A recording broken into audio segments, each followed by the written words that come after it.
여러분, 이런 고민 있으신가요? 배우자와 사소한 일로 자꾸 다투게 되거나 서로 말이 통하지 않는다고 느끼거나 처음 만났을 때의 설렘이 사라져서 마음이 멀어진 것 같거나 그럴 때 마음이 정말 복잡하죠. 화가 나면서도 사랑하는 사람이니까 참아야 한다는 생각, 내가 양보하면 되는 건가 하는 자책감, 때로는 이 관계가 영원히 좋아질 수 없을 것 같다는 절망감까지. 부처님께서 부부 갈등을 완전히 해결하는 방법을 알려주셨어요. 오늘 이 영상을 끝까지 보시면 어떤 갈등이 있더라도 평화로운 부부 관계를 만들 수 있는 부처님의 지혜 8가지를 배우실 수 있습니다. 마지막에 알려드릴 갈등을 사랑으로 바꾸는 비밀 공식까지 꼭 시청해 주세요. 남편 입장에서는 아내가 내 마음을 이해해 주지 않는 것 같을 때, 집안일이나 육아에 대해 계속 지적받을 때의 피로감, 친구들과의 시간이나 취미 활동을 제한받는다고 느낄 때의 답답함, 직장에서 힘든 일이 있어도 집에서까지 스트레스 받을 때의 서운함, 아내 입장에서는 남편이 집안일에 무관심할 때의 억울함, 육아나 살림의 무게를 혼자 짊어진다고 느낄 때의 외로움, 남편이 내 감정을 이해하지 못한다고 느낄 때의 서운함, 결혼 전과 달라진 남편의 모습에 실망할 때의 슬픔. 이런 갈등들이 쌓이면 서로를 피하게 되거나 아이들 앞에서도 차가운 분위기를 만들거나 심지어 이혼을 생각하게 되기도 하죠. 부처님은 이런 상태를 무명에 가려진 관계라고 표현하셨어요. 서로를 진정으로 이해하지 못하고 자신의 관점에만 갇혀 있는 상태라는 뜻이에요. 하지만 부처님께서는 이 무명을 걷어내고 진정한 화합을 이루는 방법도 명확하게 알려주셨어요. 그럼 지금부터 배우자와 싸우지 않고 사는 부처님의 8가지 지혜를 알려드릴게요. 첫 번째, 상대방 마음 읽기의 지혜. 부처님께서 하신 말씀 중에 이런 게 있어요. 모든 갈등은 서로의 마음을 읽지 못함에서 시작된다. 남편에게 드리는 말씀입니다. 아내도 하루 종일 많은 일들로 지쳐 있어요. 집안일, 육아, 때로는 직장까지 병행하며 힘들어하고 있을 수 있어요. 아내의 잔소리가 사랑에서 나온 관심이라는 걸 남편이 아직 완전히 이해하지 못할 수도 있어요. 아내에게 드리는 말씀입니다. 남편도 직장에서 많은 스트레스를 받으며 살아가고 있어요. 가족을 위해 열심히 일하느라 때로는 집안일에 신경 쓸 여유가 없을 수 있어요. 무관심이 아니라 다른 방식으로 사랑을 표현하고 있을지도 몰라요. 구체적인 방법을 알려드릴게요. 배우자와 대화할 때 이런 문장으로 시작해 보세요. 당신 마음을 이해하려고 노력해 보니, 당신 입장에서 생각해 보니, 당신도 힘들었겠구나. 이렇게 하면 배우자가 자신을 이해하려 한다는 느낌을 받게 돼요. 둘째, 기대치 조정하기의 지혜. 부처님은 기대가 클수록 실망도 크다고 하셨어요. 서로에 대한 기대치를 현실적으로 조정하는 것이 중요해요. 남편께서는 아내가 처음부터 모든 걸 완벽하게 할 거라고 기대하지 마세요. 결혼 생활도 서로 배우고 적응해가는 과정이에요. 아내께서는 남편이 갑자기 모든 걸 알아서 해줄 거라고 기대하지 마세요. 남자와 여자는 표현 방식이 다르다는 걸 인정하세요. 기대치 조정 방법입니다. 완벽한 배우자보다는 함께 성장하는 동반자를 목표로 하세요. 상대방이 변하기를 기다리기보다 내가 먼저 변화해 보세요. 작은 변화도 인정하고 격려해 주세요. 셋째, 대화의 지혜. 부처님께서는 바른 말의 중요성을 강조하셨어요. 부부 갈등의 많은 부분이 소통의 문제에서 시작돼요. 효과적인 대화 원칙을 알려드릴게요. 먼저, 나 메시지 사용하기입니다. 왜 그렇게 해 대신에 나는 이렇게 생각하는데 어떨까? 당신은 틀렸어. 대신에 내 생각에는 이런 방법도 있는 것 같아. 그 다음, 감정 솔직하게 표현하기입니다. 당신 때문에 화나 대신 나는 서운했어. 당신은 항상 그래. 대신 나는 외로웠어. 타이밍 잘 선택하기입니다. 감정이 격해진 순간보다는 차분할 때, 아이들이 있을 때보다는 둘만 있을 때, 마지막 경청하기입니다. 상대방 말을 끝까지 들어보기, 중간에 반박하지 않기. 그런 생각을 했구나. 같은 반응 보이기. 넷째, 개인 공간 존중하기의 지혜. 부처님은 적절한 거리가 아름다운 관계를 만든다고 하셨어요. 서로의 영역을 존중하는 것이 중요해요. 남편께서는 아내의 친구 관계나 취미 활동을 인정해 주세요. 아내만의 시간과 공간이 필요하다는 걸 이해해 주세요. 아내께서는 남편의 친구들과의 시간이나 혼자만의 시간을 인정해 주세요. 남편만의 스트레스 해소 방법이 있다는 걸 이해해 주세요. 건강한 경계 설정 방법입니다. 당신만의 시간을 가져도 괜찮아. 나도 내 시간이 필요해. 서로의 취미를 존중하자. 다섯째, 고마움 표현하기의 지혜. 부처님께서는 감사하는 마음이 모든 관계를 치유한다고 하셨어요. 작은 것이라도 배우자의 좋은 점을 찾아 감사를 표현해 보세요.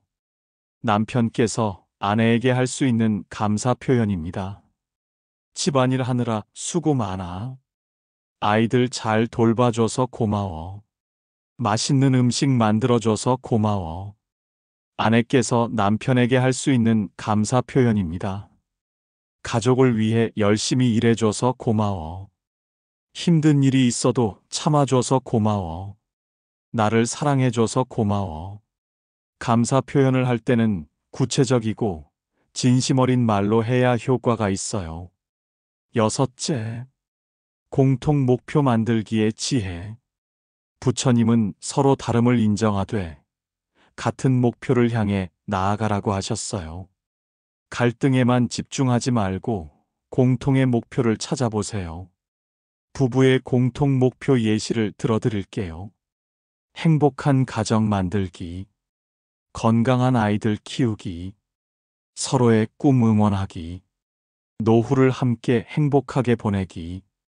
이런 공통 목표를 확인하면서 대화를 시작하면 훨씬 부드러워져요.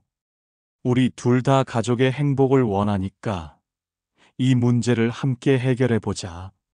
일곱째, 시간의 지혜. 부처님께서는 모든 것은 시간이 필요하다고 하셨어요.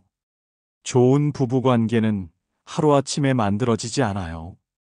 인내심을 갖고 기다리는 것도 중요해요. 시간의 활용 방법입니다. 매일 조금씩이라도 대화 시간 갖기, 천천히 서로를 이해해 가기, 급하게 변화를 요구하지 않기, 작은 발전도 격려하고 인정하기. 때로는 시간이 약이 되기도 해요. 서로를 더 깊이 알아가는 시간, 사랑을 키워가는 시간이 필요하거든요. 여덟째, 사랑과 용서의 지혜. 부처님께서 가장 중요하게 여기신 덕목이 바로 자비이죠. 배우자를 진심으로 사랑하고 용서하려고 노력해 보세요. 사랑 실천 방법을 알려드릴게요. 배우자의 실수를 너그럽게 용서하기, 배우자의 장점을 자주 칭찬하기, 배우자가 힘들 때 따뜻하게 위로하기, 배우자를 위해 기도하거나 좋은 마음 갖기. 부처님은 사랑은 모든 갈등을 녹인다고 하셨어요. 그럼 이제 이 8가지 방법을 하나로 묶은 부처님의 비밀 공식을 알려드릴게요. 이름하여 LOVE 공식이에요. L은 리슨 경청하기입니다. 배우자의 마음을 끝까지 들어보기. O는 오픈 마음 열기입니다. 편견 없이 상대방을 받아들이기. V는 밸류 가치 인정하기입니다. 배우자의 존재 자체에 감사하기. 이는 엠브레이스 포용하기입니다.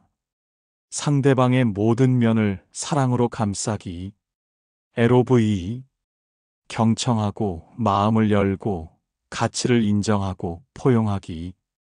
이 공식만 기억하시면 어떤 갈등도 해결할 수 있어요. 실제 적용 사례를 들어드릴게요. 상황: 집안일 분담 문제입니다. 아내가 말합니다. 당신은 집에 와서 아무것도 안 해. 남편이 화가 나려는 순간 LOVE 공식을 적용합니다. L. 아내도 하루 종일 힘들었구나. O. 아내 마음을 이해해보자. V. 아내가 집안일을 많이 해줘서 고마워. E. 아내의 힘든 마음을 받아들이자. 당신도 하루 종일 수고했구나. 내가 도와줄 일이 뭐가 있을까? 이렇게 하면 갈등이 대화로 바뀔 수 있어요. 부처님도 말씀하셨어요. 관계의 변화는 하루아침에 일어나지 않는다. 하지만 꾸준히 노력하면 반드시 변한다. 급하게 서두르지 마세요. 때로는 한 걸음 나아가다가 두 걸음 뒤로 물러서는 것 같을 수도 있어요. 그래도 괜찮아요. 부부관계 개선은 직선이 아니라 나선형으로 진행되거든요. 조금씩, 천천히, 하지만 확실하게 나아가고 있는 거예요. 부처님은 이렇게 말씀하셨어요. 진정한 부부는 몸으로 만나는 것이 아니라 마음으로 만난다. 실제로 갈등을 잘 해결한 부부들은 서로에게 없어서는 안 될 존재가 돼요. 서로의 지혜를 나누고 서로를 의지하고 진정한 인생의 동반자가 되는 거죠. 남편은 아내에게서 섬세함과 따뜻함을 배우고 아내는 남편에게서 든든함과 지혜를 얻어요. 그래서 부처님은 갈등을 잘 해결한 부부는 더욱 강해진다고 하셨어요. 갈등이 있는 것은 자연스러운 일이에요. 하지만 그 갈등을 어떻게 해결하느냐는 우리의 선택이에요. 부처님의 지혜를 따라 갈등을 해결하면 그 관계는 가장 아름다운 부부관계가 될 수 있어요. 지금까지 배우자와 싸우지 않고 사는 부처님의 8가지 지혜를 알려드렸어요. 다시 한번 정리해 드릴게요. 첫 번째, 상대방 마음 읽기의 지혜. 둘째, 기대치 조정하기의 지혜. 셋째, 대화의 지혜. 넷째, 개인 공간 존중하기의 지혜. 다섯째, 고마움 표현하기의 지혜. 여섯째, 공통 목표 만들기의 지혜. 일곱째, 시간의 지혜. 여덟째, 사랑과 용서의 지혜. 그리고 이 모든 걸 하나로 묶은 LOVE 공식. 경청하기, 마음 열기, 가치 인정하기, 포용하기. 이 방법들을 실천하시면 분명히 갈등이 해결될 거예요. 그리고 그 화합된 마음으로 더 아름다운 부부관계를 만들어 가실 수 있을 거예요. 부처님은 이렇게 말씀하셨어요. 화합하는 부부에게는 복이 깃든다. 여러분의 가정에도 그런 복이 가득하길 바래요. 여러분은 어떤 부부 갈등으로 마음이 힘드신가요? 댓글로 솔직하게 이야기해 주세요. 혼자 끙끙 앓지 마시고 함께 나누면서 해결해 봐요. 이런 부부관계와 화합에 관한 부처님의 지혜를 더 듣고 싶으시다면 구독과 알림 설정 꼭 해주세요. 그리고 오늘 영상이 도움이 되셨다면 좋아요도 꼭 눌러주세요. 부부 갈등으로 힘들어하는 분들이 주변에 계시다면 이 영상을 공유해 주세요. 마지막으로 부처님의 말씀 하나 더 전해드릴게요.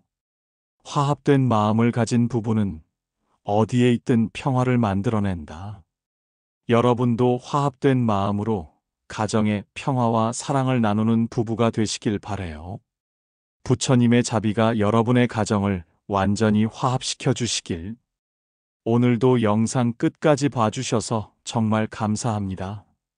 부처님의 자비가 여러분과 함께 하길 바라며 등불 편지였습니다. 다음 영상에서 또 만나요. 나무아미타불.